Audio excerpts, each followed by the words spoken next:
let's do some integration.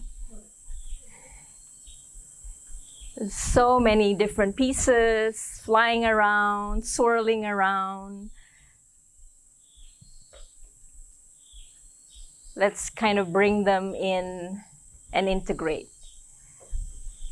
Throw out what you don't like, what you don't need, what's not relevant. Take in what makes sense to you, what is resonating for you, because we're all going to use different things uniquely.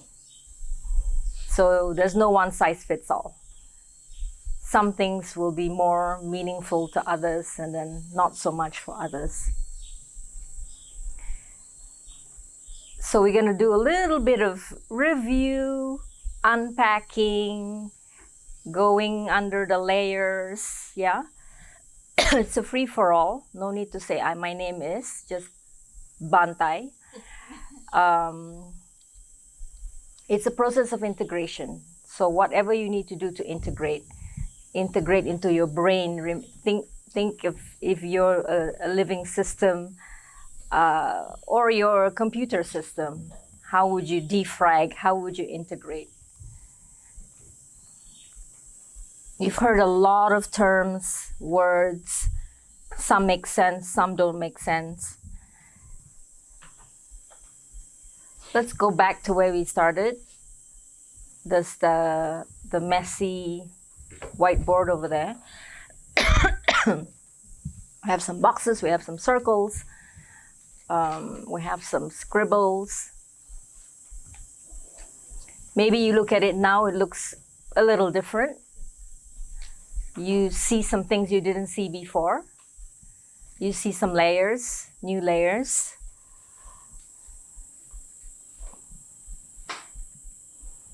You've been hearing this term facilitative leadership, kind of marrying facilitation and leadership. In a way, it's almost like opposites. Or if it's a continuum, one is at this end, one is at this end. Sounds like if you're facilitating, you're not a leader. So in the world of the alpha male and the strong leaders and the charismatic leaders, you would say facilitation is like wishy-washy. Like, what the hell, you don't know what you're doing. Just tell me what to do. So it seems like opposite ends of a line. But what if it was going like this? What if it was some kind of a spiral? You know, what if you shape it to how you need it to work? That is your agency, within your power to do. We talked about content. You all know what now content is. In some ways, your project work is your content. Different projects have different content. CSPO has different content. FPIC has different content. Sagama has different content. FSI has different content.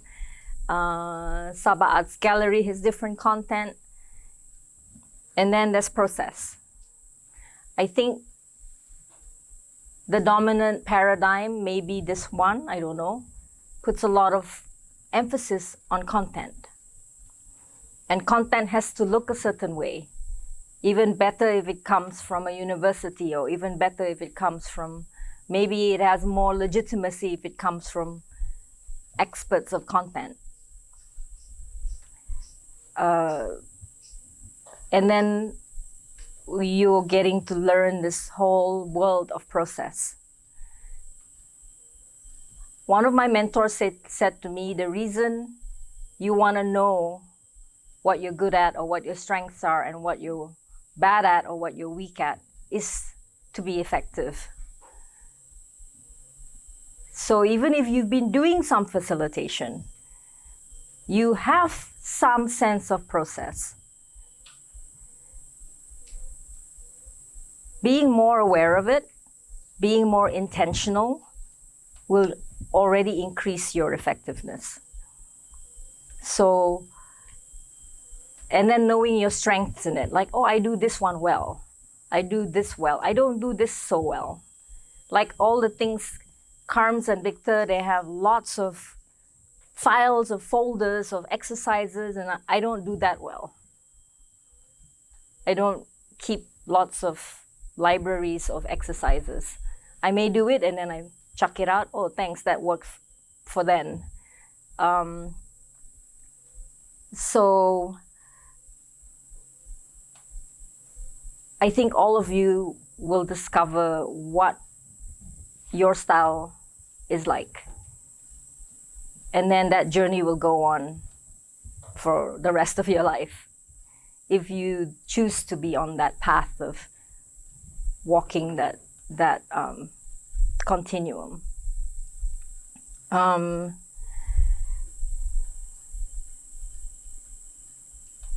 reason for this session, this mountaintop session, is to be more aware of process, be more aware of your intention around process, then some designs that you could use.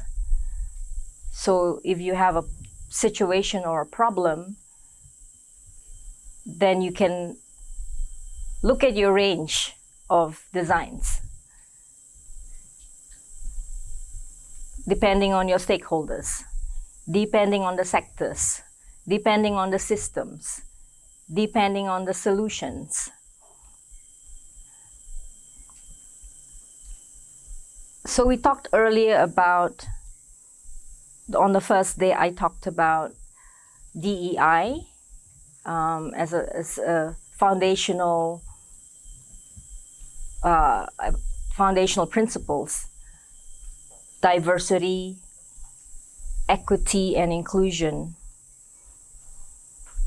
And then I talked about purpose. So what is the purpose of facilitation? The convening, the gathering, the drawing, so that voices can come to a space. And who are the voices? Well, in our work, it's stakeholders. In our work, it's sectors. It's systems. So I'm now trying to take all of this swirling thing now and kind of trying to converge it into the day-to-day reality of our work. So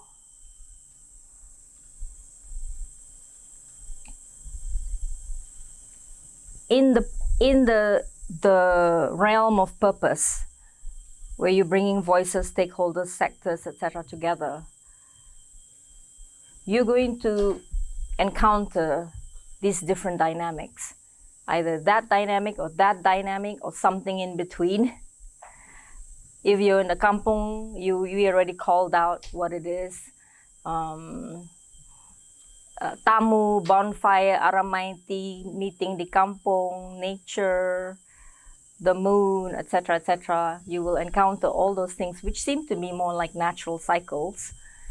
And then you will encounter this more dominant system of lines and boxes.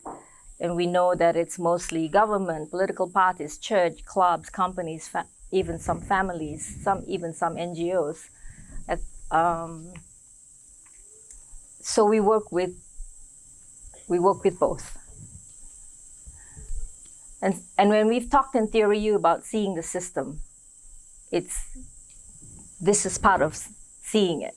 So you enter a space, who's in the room? Ada orang dari jabatan, ada ketua kampung, ada JPKK, blah, blah, blah. You already, if you were to come in a space of emptiness, going back to CBT,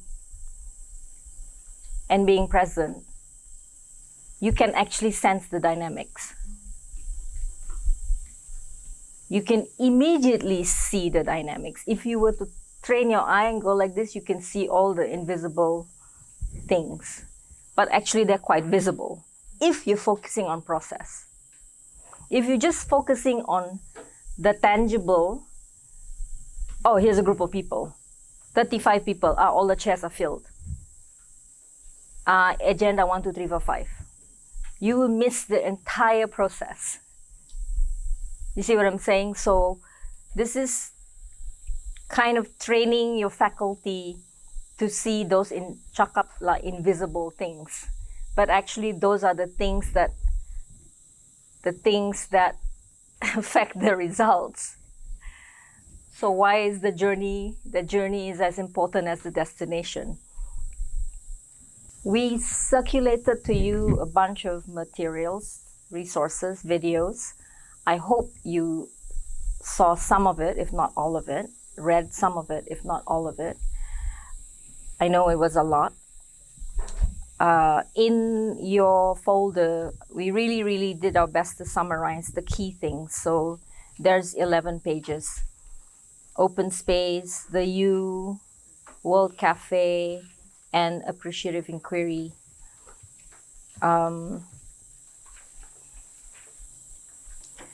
Maybe in a moment we will walk through this a little bit together, just to remind ourselves what are they, what are the unique attributes of each of them. Okay, let's talk. What is happening for you in terms of trying to integrate? Is it like causing your system to crash?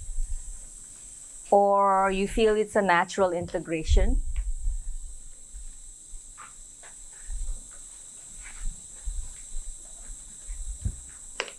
Anything, whatever. What is just share with others what is happening for you. And sometimes it's even in your body. Sometimes your body already integrated it, and your mind is struggling with it. Sometimes your mind's going ding, ding, ding, ding, lots of light bulbs going off, and you suddenly feel like you see the light.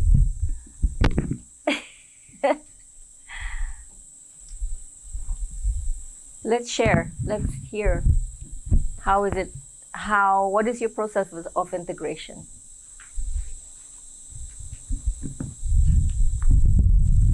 And every one of you will have a different process. So just know that you will be the expert of your process. Untuk saya macam pusing lah. Kalau Indan pusing tuh bingung kan. Tapi dia macam a bit like that lah, cause banyak information, and then the poems pun macam when I hear it macam selalu in my head kan, dia macam gitu, macam pusing gitu, dan saya pun macam bingung sedikit. But it's not yang bingung yang tidak bagus lah. It's like a learning. Bingung. Itulah.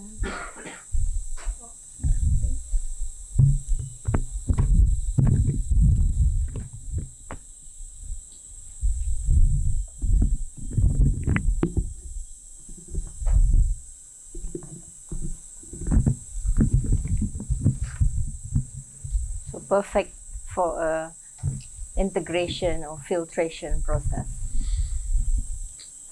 The perfect conditions. And that is, you're in chaos, basically.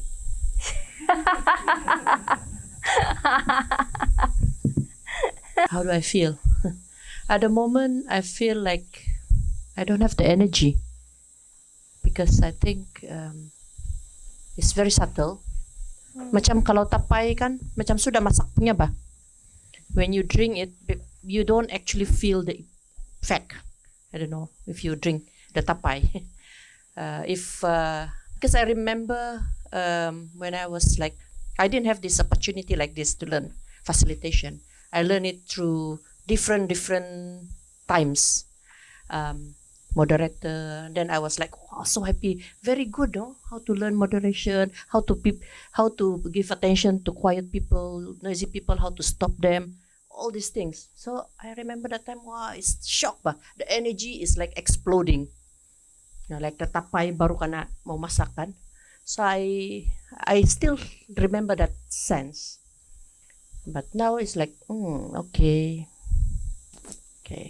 like the journey of many years, it's there. But I'm happy lah. I'm happy to see that I'm being again part of that energy, that the possibility of like, maybe it's easier to use the sungai punya lah.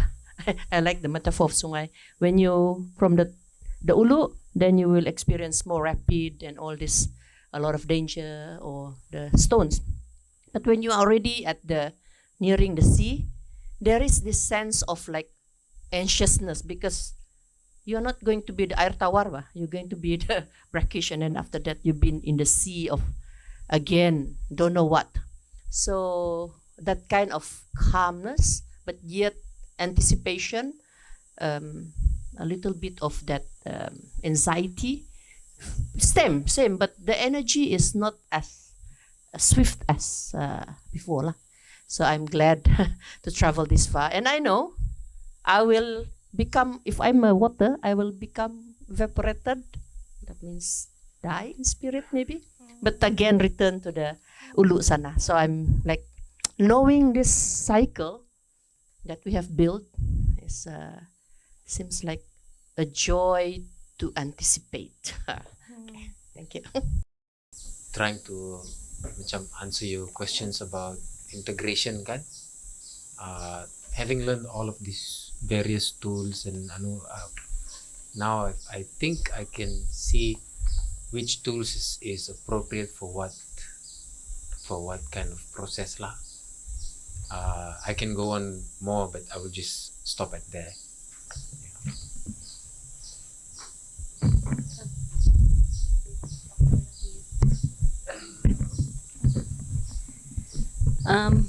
For me, I think integration. I look at facilitation as one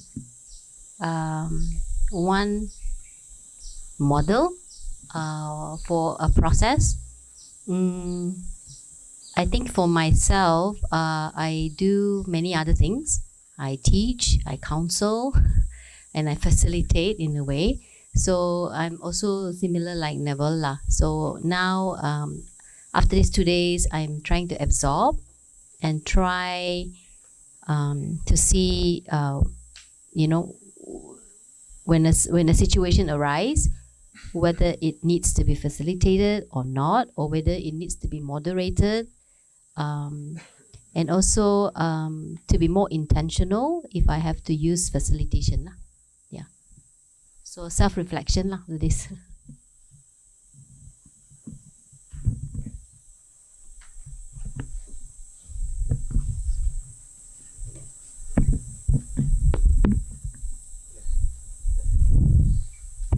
Ada panggilan. Ya. Ya, selamat pagi semua. Bagi saya actually banyak informasi. Tapi itulah informasi itu masih celaru di otak saya. Ini ada ini, so I think bagi saya memang kerja-kerja penyelarasan ini sangat penting bagi kerja kami lah, even though di ground atau in staff movement apa semua itu saya rasa ini sangat penting. So apa yang perlu di sana itu perlu mendalami dia lagi, dan selepas itu akan melihat tengok bagaimana dia dapat diintegrasikan supaya dia boleh manfaat kepada pada kami dan community lah. To me, why self-awareness and self-reflection and all that is so important, because it will make you more effective. When you own your seat at the table, you own your position as a leader. Instead of, no lah, I'm just like...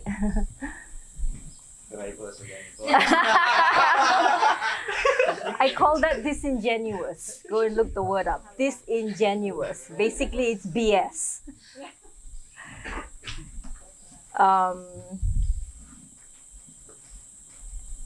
I read a definition about humility the other day. I forgot what the words are, but something like humility is being aware and yielding your authentic power. Something like that lah. I'm changing the words a bit, but you think humility means, no lah, I'm just going to make myself really small and insignificant and I don't really exist here. That is actually your ego. Sometimes humility is standing in the middle of the circle because that is how you're moved to speak.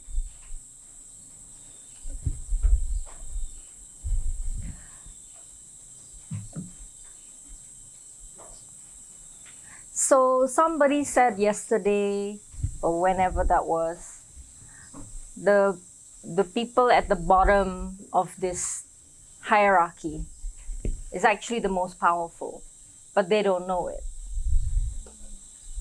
So one way you could say it's all the staff of a huge corporation, or it's all the rakyat, or it's all the penduduk kampung, right? What if everyone took responsibility for their success? What if everyone spoke when they moved to speak? What if everyone committed to hanging in there? What if everyone voiced displeasure in the group and not outside the circle? Just think of any of those guidelines. Would we self-organize?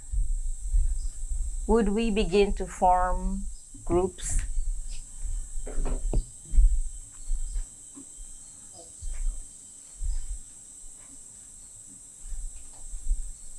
When you look at, I think with the realities of what we're facing today with climate, with water, with food, everything, fisheries, padi, you name it, kerbau. Siapa yang tahu tuh apa reality? Siapa? Adakah yang satu duduk di sana? Diakah yang paling tahu? Ataupun dia di ekon dia tingkat 29 ataupun 99, dia punya kaki tidak pernah touch itu tanah.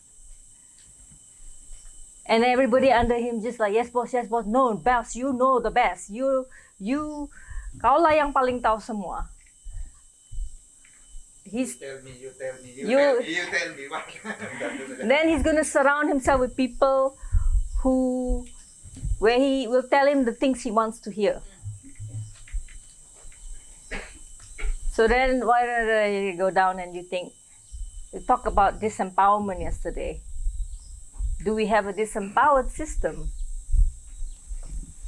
And then you hear of Sabahans just checking out. Apathy. Going back to the point, who are the people with their feet on the ground? Who are the people who know and experience every day that there are less fish in the sea? That they cannot drink the water from the river? That their planting cycles have been disrupted? Who knows this the most? It is all those circles there. Many dots all around on the land, in the sea, on the coasts. That's why we work with them. And often, a principle to me is that siapa yang mengalami itu keadaan, dialah yang tahu. Kalau kau boleh facilitate saja, dia tahu dia punya solution. Tapi, we need to create a little bit of structure for the voices, for the content to be developed, for it to be synthesized, so that you can go to an actionable plan. Whether it's 30 years or 3 years or 3 months, it requires that. And I think FS, in a way, this is what we become. It was our founding was like that, and then it became the way we work. So, to me, why was this session important? To convene was to help you build your intention, your awareness around what you're doing. So ini bekerja kita. It's not just that we're going there doing workshops to tick the box of the KPI.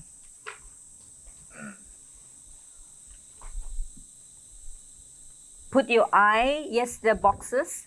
That's the box, you tick the box. But what's inside the box? Who are inside the box? What circles are contained there? What processes are contained there? So yes, we can say we're limited by the funding, and that's one way to look at it. The funding has also made that space possible. And then how you organize or self-organize or facilitate or convene is up to you. If you believe, doing it this way will be more effective, then you can really tick your box, in a big way, rather than just like, just do the workshop lah, tick. I think Yogi really influenced my thinking back in the early day when you go to Telupid. Ini bukan 2 tahun ataupun 20 tahun. Ini orang jadi keluarga sudah, jadi kawan. We're meeting, and so every year we meet more and more Sabahans. More and more Sabahans, more and more people. You learn about their despair, you learn about their aspirations. You learn what's happening with the young people. And that is, if you want, to me, if FS wants to continue being relevant, it's always gathering the content from the people whose content has been disregarded as not important, not relevant.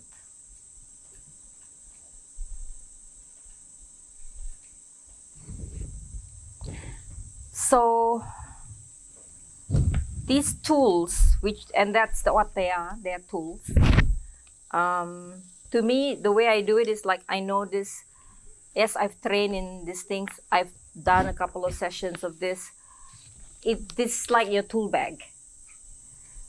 Like, this is the situation. I think I'm going to use a hybrid of this and a hybrid of this. I'm going to use some Post-its. I'm going to use a timeline. Flip charts, whatever. All these things, they are all tools.